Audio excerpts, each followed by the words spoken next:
Good morning student. তোমরা জানো আমাদের প্রত্যেকটি বিষয়ের সাজেশন দেওয়া রয়েছে। তোমাদের আগামীকাল ডিএসসি ইতিহাস বিষয়ের পরীক্ষা রয়েছে। আজকে আমরা যেমন বলেছিলাম সুপারফাস্ট সাজেশন, সেই সুপারফাস্ট সাজেশন নিয়ে আজকে আলোচনা করছি। তোমরা খুব ভালো করে সেই সাজেশনটি শুনবে, আশা করছি এখান থেকে তোমাদের প্রশ্ন থাকবে। আমরা যে সাজেশনটি দিয়েছিলাম সেখান থেকে বেশ কিছু প্রশ্ন আমরা কমিয়ে দিচ্ছি। তো তোমাদের 12 নম্বরের জন্য যে প্রশ্নগুলি পড়বে, সর্বপ্রথম তোমরা মূল্য বিপ্লব কাকে বলে, এর কারণ ও ফলাফল আলোচনা করো। খুব ভালো করে পড়বে। মূল্য বিপ্লব, এর কারণ ও ফলাফল। আমরা জানি মূল্য বিপ্লব কি। এরপরে আমরা যেটা দেখব সেটা হচ্ছে ইংল্যান্ডে শিল্প বিপ্লবের কারণ এবং কেন ইংল্যান্ডে সর্বপ্রথম শিল্প বিপ্লব দেখা দিয়েছিল। 2 নম্বর প্রশ্ন এটা দেখবে তোমরা। এবং আরেকটি প্রশ্ন তোমরা দেখে যাবে যে ইউরোপের অন্যান্য দেশে কেন শিল্প বিপ্লব দেরিতে ঘটেছিল। খুব গুরুত্বপূর্ণ এই 3টা প্রশ্ন, শিল্প বিপ্লব, মূল্য বিপ্লব এবং ইউরোপের অন্যান্য দেশে অর্থাৎ ফ্রান্স, রাশিয়া এইসব দেশগুলিতে কেন শিল্প বিপ্লব দেরিতে ঘটেছিল। এরপরে তোমরা ধর্ম সংস্কার আন্দোলন, ধর্ম সংস্কার আন্দোলন থেকে গুরুত্বপূর্ণ একটি প্রশ্ন, ধর্ম সংস্কার আন্দোলনের কারণ ও ফলাফল। ভেরি ভেরি ইম্পর্টেন্ট প্রশ্ন রয়েছে। ধর্ম সংস্কার আন্দোলনের কারণ ও তার ফলাফল আলোচনা করো। এবং এখান থেকে তোমরা ধর্ম সংস্কার আন্দোলন বললাম, এবং এখান থেকে ধর্ম সংস্কার আন্দোলনে যে ভূমিকা রয়েছে মার্টিন লুথার, জন ক্যালভিন, এদের দেখে যাবে। দুজনের থেকে একজন জন ক্যালভিন অথবা মার্টিন লুথার অবশ্যই তোমাদের পরীক্ষায় কমন রয়েছে। এরপরে তোমাদের রয়েছে নবজাগরণ বলতে কি বুঝি বা রেনেসাঁস কি, এর বৈশিষ্ট্যগুলি আলোচনা করো। তারপরে ইউরোপে তোমার সামন্ততন্ত্র থেকে পুঁজিবাদ বা ধনতন্ত্রের রূপান্তরের প্রক্রিয়া সম্বন্ধে আলোচনা করো। এই যে 7 থেকে 8খানা প্রশ্ন আমি বললাম, এগুলো যদি দেখে যাও তোমরা 100% বলছি এখান থেকে তোমাদের 2টা প্রশ্ন অবশ্যই পরীক্ষায় আসতে চলেছে। আমি প্রশ্নগুলো যদি আবার বলি, মূল্য বিপ্লব দেখবে 1 নম্বর, শিল্প বিপ্লব দেখবে 2 নম্বর, যে শিল্প বিপ্লব বলতে কি বুঝি 3 নম্বর, ইউরোপের অন্যান্য দেশে কেন দেরিতে শিল্প বিপ্লব ঘটেছিল, ভেরি ভেরি ইম্পর্টেন্ট প্রশ্ন, এবং তোমার ধর্ম সংস্কার আন্দোলনে মার্টিন লুথার ও জন ক্যালভিনের ভূমিকা 4 নম্বর, 5 নম্বর ধর্ম সংস্কার আন্দোলন বলতে কি বুঝি, এর কারণ ও ফলাফলগুলি আলোচনা করো, এবং নবজাগরণ বা নবজাগরণের বৈশিষ্ট্য প্রভাব সম্বন্ধে আলোচনা করো, এবং লাস্ট এবং সর্বশেষ প্রশ্ন যেটা তোমরা দেখবে, ইউরোপের সামন্ততন্ত্র থেকে ধনতন্ত্রে রূপান্তর প্রক্রিয়া সম্বন্ধে আলোচনা করো। খুব ভালো করে এই প্রশ্নগুলো তোমরা তৈরি করে যাও। এরপরে তোমাদের 6 নম্বরের জন্য যে প্রশ্নগুলি আমি আলোচনা করব সেগুলি ভালো করে দেখবে।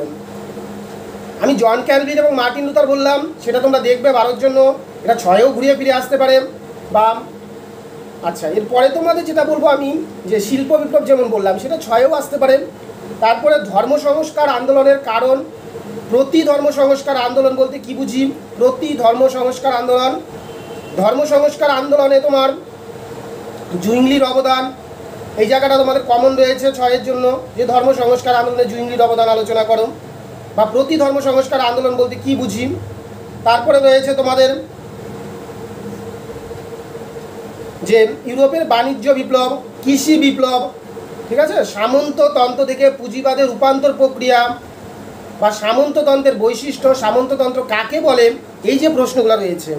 মানবতাবাদ, ঠিক আছে, মানবতাবাদে বলতে কি বুঝি, এবং এই মানবতাবাদীদের অবদানগুলো দিতে পারে যে বিভিন্ন যে মানবতাবাদী রয়েছে, নিকোলাস ম্যাকিয়াভেলি থেকে শুরু করে যারা রয়েছে, উইলিয়াম শেক্সপিয়ার, ঠিক আছে, রজার বেকন, এখান থেকে তোমাদের একজনকে তুলে দিতে পারে।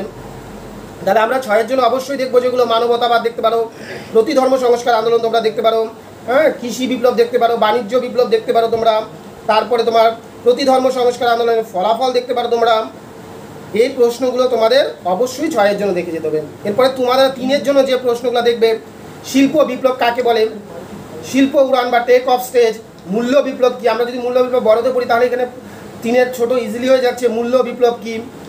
তারপরে তোমার হচ্ছে 95 দফা দাবি, ভেরি ভেরি ইম্পর্টেন্ট প্রশ্ন রয়েছে। ইন্ডালজেন্স কি বা মুক্তির ছাড়পত্র কি, ইন্ডালজেন্স বা মুক্তির ছাড়পত্র কি, এই প্রশ্নটা তোমরা দেখবে। তারপরে Vasco da gamma, Leonardo da Vinci, Michael Angelo, এদের দেখতে হবে তোমাদের। হ্যাঁ, মার্জনাপত্র, নিষ্ক্রিয় পত্র আমি বললাম। তারপরে আমি 6এর যেগুলো বলেছিলাম, ম্যাকিয়াভেলি, হ্যাঁ, রজার বেকন, এদের শেক্সপিয়ার, এদের 3-4 জনকে তোমরা দেখে যাবে। তারপরে প্রথম বিশ্বযুদ্ধের প্রত্যক্ষ কারণ, এই যে জায়গাগুলো আমি বললাম, শিল্প বিপ্লব, শিল্প take off stage, Vasco da Gama, Machiavelli, জুইংলিবাদ, ক্যালভিনবাদ, ঠিক আছে, মানবতাবাদ, তারপরে তোমার রয়েছে নিষ্ক্রিয় পত্র বা 95 দফা দাবি, এই যে প্রশ্নগুলো তোমরা 12 এবং 3 এবং 6 জন্য বললাম, এগুলো খুব ভালো করে তোমরা তৈরি করে যাও। যদি কোনো প্রশ্ন তোমাদের প্রয়োজন হয় তাহলে আমাদের অফিসের নাম্বারে অবশ্যই যোগাযোগ করবে, আমরা সেই প্রশ্নগুলোর উত্তর দেওয়ার চেষ্টা করব। পাশাপাশি প্রত্যেকটি নোট বেশিরভাগ আমাদের গ্রুপে এর আগেও আমরা সাজেশন দিয়েছিলাম, সেখান থেকে আমরা শুধু অল্প করে কমিয়ে দিয়েছি। কারো যদি কোনো নোটের যোগাযোগ করবে তোমরা অবশ্যই নোটের প্রয়োজন হলে, এবং প্রত্যেকটি প্রশ্ন দেখবে আমাদের গ্রুপে ইউটিউব চ্যানেলে দেওয়া রয়েছে, সেই প্রশ্নগুলো তোমরা ভালো করে দেখো এবং বোঝার চেষ্টা করো। সবার পরীক্ষা ভালো হোক এই আশা রেখে আজকের জন্য এতটুকুই। ধন্যবাদ সবাইকে।